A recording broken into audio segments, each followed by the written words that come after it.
mondo mi wago nyencha indi peka inya mano Raila ngini okodwar presidential system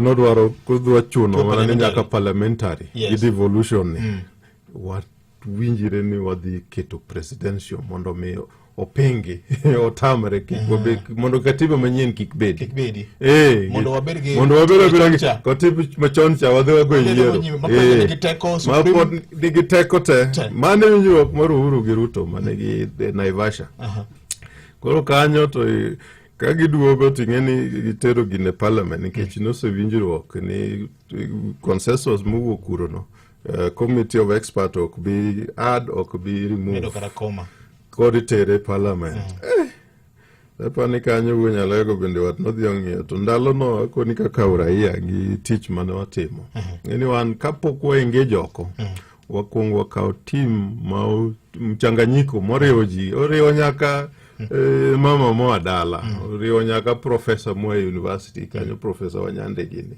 oriwo nyaka professionals mantiere law society engineers ma kwano dakteche goro wabedo wakoni gini nwaketo gik miluongo ni irreducible minimums ma kopo ni wayudo ni draft ma jogi okelo ni gini nyalo bedo gi reducible minimums wabro go tik to kopo ni odhi below the minimums to ko bi yie mamano bende those minimums okanyal paro gite but tie basics manyalo reflect on gima notimore VOJ ni bang ka wang bedo piny wang'iyo to mafwenya ni jogi the one place mane waneno ka is very strong Article 1 the sovereign power of the people of Kenya belongs to the people. Sovereign power. Article 1 hapa inyalo loko ne.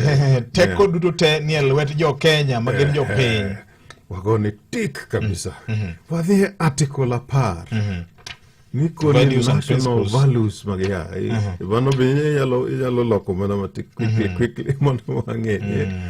Koni the national values. Nikech nwasebedo kandalo machon kake go siasa o yombore kabisa kaking'iyo public resources yana mwandu magpiny ng'ato kawe kaka mwandu ne tiyogo kako ero kidwa ni mondo decision obed made yani mondo mi winjruok obedi ng'ata achiel oweni en kadwonde no wuok to mano te kanyo Kenya chalo dalane koro mano public participation mano article apar mago ofuono gigo te ato gi gimiluongo ni ratiro mar dhano to gi dignity mar dhano dignity human dignity onyalo boya ni ratiro mar oganda koro human rights and human kinyalo kete kanyakla koro article no be kisechopo kato dhi chope article chapter 4 miluongo ni Bill of Rights Bill of Rights ni yani ratich en kore mofuono gigi nyaka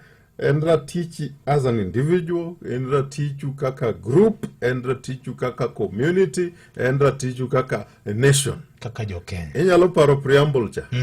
Nwako ni the commitment mawan go developing the people as an individual, as families, as communities and as a nation.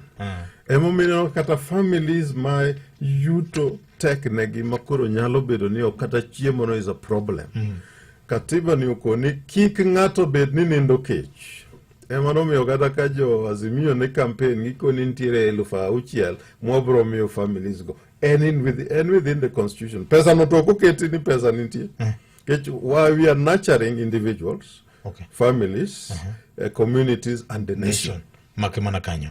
Wachi mangima mokalo nyakona mgajuang sa enario gideka prangwen gabich marukinyi makawuono kadiponi in ja Kenya maoda ka diaspora tidwa ko pesa pacho ti mana kod bengi mar cooperative nikeche wan kanyo kod